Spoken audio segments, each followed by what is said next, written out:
Geography is an exam that I think can be made so much easier by using some certain techniques.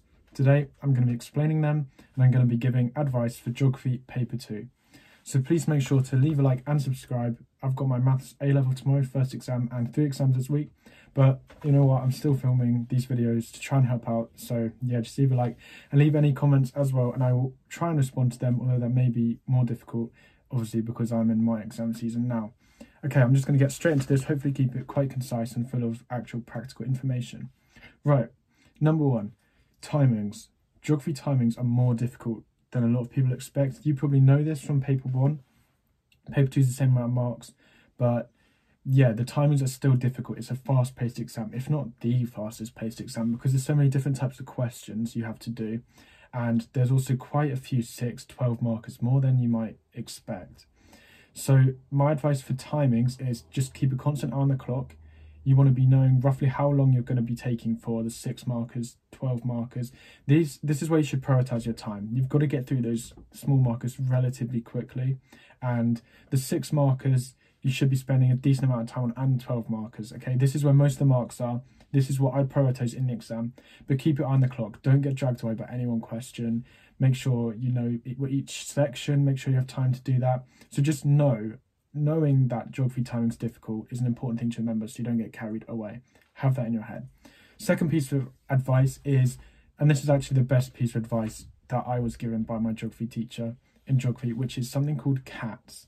So I literally explain this to anyone that, like a tutor or in my videos about geography and stuff, but CATS is my method in the 6 and 12 marks that my teacher told me, and it basically goes like this. The words are consequently, as a result, this means that, and therefore.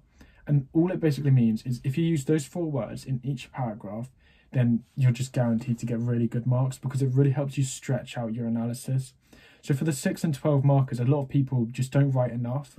And if you add in a few more sentences, you can massively increase your marks.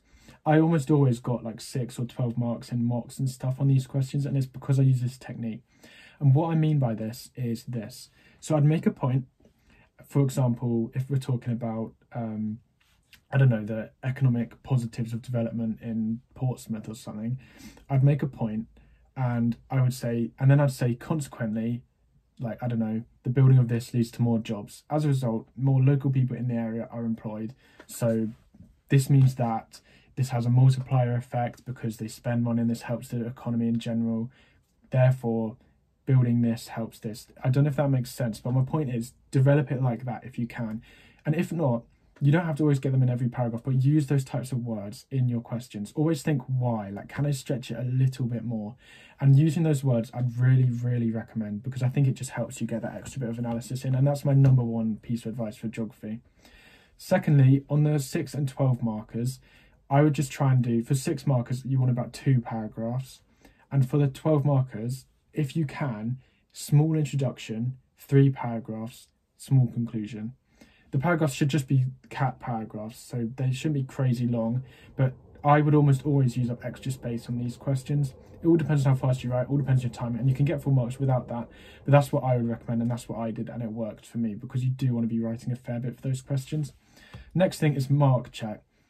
Simple, but take a look at the marks to see how much you should be writing. If it's a 2-mark question, you need 2 points. You need to, in your head, be thinking, okay, what 2 points could I be making to get these marks?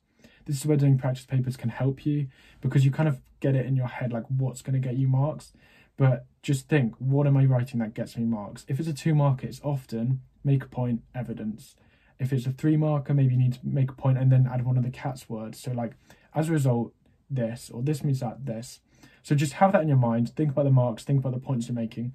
And whenever you can, even in like the 2, 3, 4 markers, just bring in some evidence. So you could bring in a case study, like if it's asking you about, this is a paper 1 example, but if it's asking about the impacts of like a hurricane or something, you could say the primary effects are worse, for example, in Typhoon Haiyan or something like that. So my point is just try and back up a little bit of evidence if you can. Don't worry too much about that, but it just helps your answers and your small answers too. Case studies. Know your case studies, okay? That's really important, because often people can get thrown off. There's quite a few that people don't remember. So there should be, maybe your teacher's giving you a list or something, but just make sure you know which case studies and which is which when you're asked to write about that. It shouldn't take long, like 5-10 minutes. Just looking at that is going to really help you. Also, make sure you have good facts for your case studies. This is where the high marks are going to be. So this is where you want to practice and spend your time on if you're revising, and if you want to have advice for revision before that exam, is focus on those. You need some key facts, you need some key stats. And my other piece of advice is, you can, if you're really, really stuck, make an educated guess of a fact. So basically make it up, okay? As long as it sounds reasonable, you're going to be fine. And that's only as a last resort. But I know people who did that, and it's fine. Like, if you just really make up and make it sound believable, so maybe you can't remember the amount of deaths, you could just guess it, okay? I don't always recommend that, that's down to you to do, but honestly, if it's believable and if it's close to what it actually is, that's going to be fine if you're really stuck in the exam, because it's better than something you just completely have no idea about. Okay, common themes. So what I mean by this is, a lot of things you can just put in every essay. So for example, the multiplier effect for paper 2, where you spend money and this basically has a knock-on effect on the economy. There are a lot of things you can just drop in. So another thing as well is, usually things will have positive economic impacts and negative environmental impacts. That's something you can just write so much. It comes up loads in paper 2. Positive economic impact, negative environmental impact. So that's, you can really weigh it up.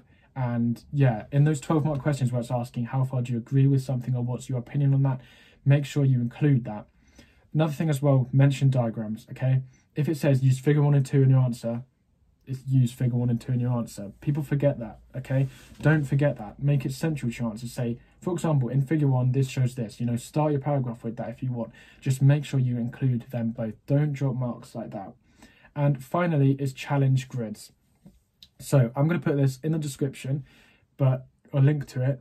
Basically, in geography, there's lots of grids that are that you can find online, and they're just loads of potential questions. So my piece of advice, my biggest piece of advice in the build up to this exam would be, just look at that and just plan some questions. Look at the high mark questions, because you'll find there are common themes there, and the small mark questions, anything that jumps at you that you don't know. And good luck for that. I hope that's helpful. Yeah, that's my advice for geography, and thank you for watching.